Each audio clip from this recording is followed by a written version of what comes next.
biggest lesson I learned in prison was discipline, was to learn to build character.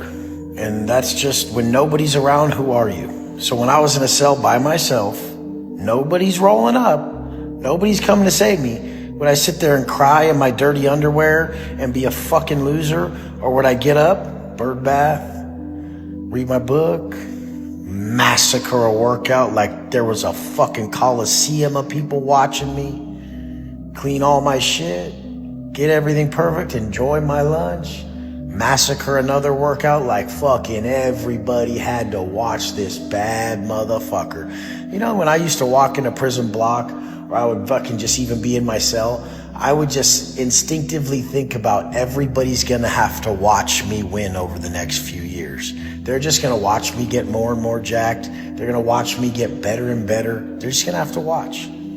The current challenges came to make the higher level version of you. So you do everything every day you know you're being called to do, and you do it at the highest level. So whatever you're being called to do for these challenges, you step up and you pull them off every day. Now this challenge, supposed challenge or problem or issue, was sent to you to create the higher level version of you. A lot of people opt out of the work, so they never create that next version of themselves. People like me, people that you see at a high ass level, you'll see that they have equal blessings and they're equally as blessed as they are tested. So when they get tested, that's them earning the next blessing.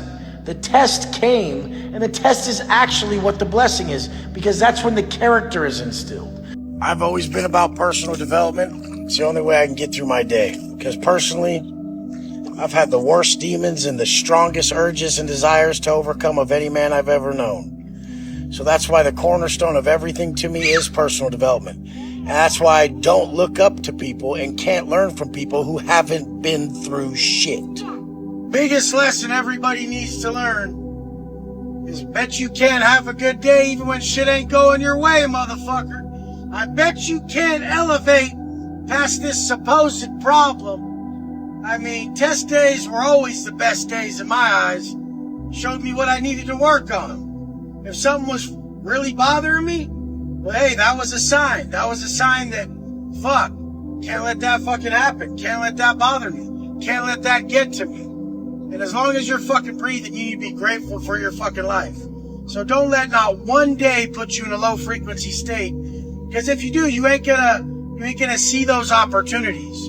Your perception is limited when you're in a low frequency state. All you see is losses. And if you go choose to enjoy the day anyways, choose to elevate yourself anyways, you'll see opportunities, not difficulties. No matter what's happening in your life, no matter what's going on, no matter what your current reality is, your goal each day is to close the window. You need to close the window on those negative scenarios that you're creating. You're not supposed to use your imagination that way.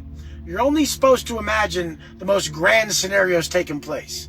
This is not just one aspect of manifestation.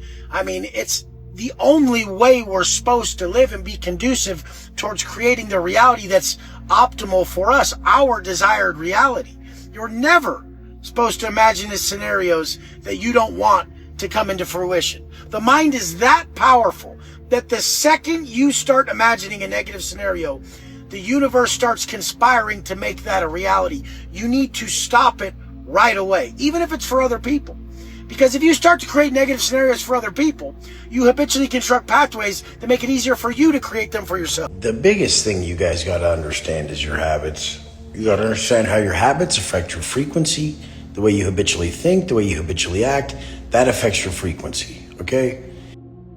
You shouldn't have bad days. You should have bad moments, maybe even a bad hour, but you should understand your frequency and vibration and be able to alter it with the correct habits. Now, the reason people have bad days, bad weeks, bad months, bad years is because they get into a low frequency state, and instead of doing the positive habits that lift them out of it and help them see the outcome, they engage in the negative vices, those habits that dig the hole deeper and deeper. Don't be a dumb fuck. Start building the best you now so that when you become successful financially, it all fits. Most people, once they make money, they get too comfortable and they can't go backwards. They can't go build the body or get the quality habits because the money has made them too soft and comfortable. It will always chip away at your ability to stay disciplined when you get more access to money. So build it now. Learn the discipline now. Learn to love the man in the mirror first and foremost. And then when you get money, you'll have everything. Most people, it's too late once they get money. They're too soft. They've been too comfortable for too long. They get their way too much and they're not able to pull it off. What you guys don't realize in life is everybody who walks by you, everybody who knows you, everybody who looks at you, they know whether what the fuck they're staring at was intentional or not. If you didn't intentionally create what I'm looking at, then you've just neglected yourself, neglected your life, neglected your dreams, neglected your desires, and you're acting like you know some shit. You don't know fucking nothing if your life isn't intentional. You know nothing. You're a victim of circumstance. I got a question, you guys.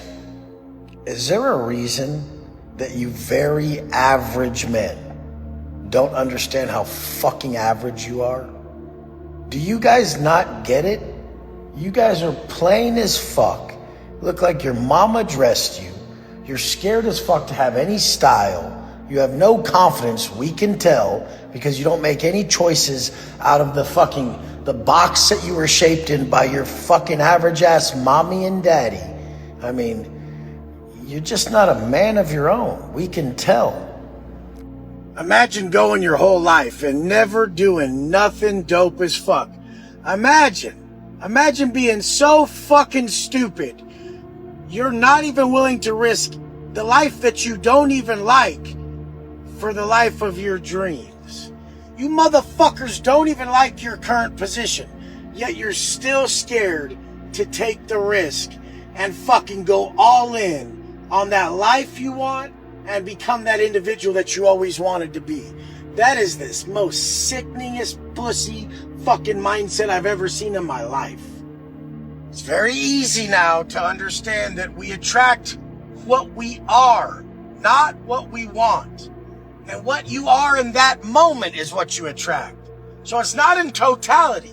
You can't just say, hey, I've been winning this year. I attracted all winners this year. It is in this moment did you choose to win. So if today you wake up and you choose to stack all those wins that your conscience is calling you to fucking pursue and fucking truly apply, then what will happen is you will have a winning mindset. You will be operating at a high frequency where fear and failure where you do not even believe fear and failure exist. This is the place I need to get you. That place of love for life, that place of gratitude, that place where you know you're a winner. Once you get there, you attract winners into your life. You know, one day you guys are going to understand it when you really start to look to yourself for validation, that there's two types of motherfuckers. There's the motherfucker who wants the result. That motherfucker's so fucking weak. He would do anything just for the outcome. Doesn't matter how he gets it. Doesn't matter if he tried hard. Doesn't matter if he put his fucking life on the line. So no character's built. There's that type of motherfucker. The bitch ass motherfucker that's just okay with getting the result. And then there's another motherfucker. The man who needs the work. The man who needs to go harder and harder just to validate himself so that he knows he gave it everything he has that day. That guy cannot be overtaken. That guy will continually scale himself into an individual that has never been seen before.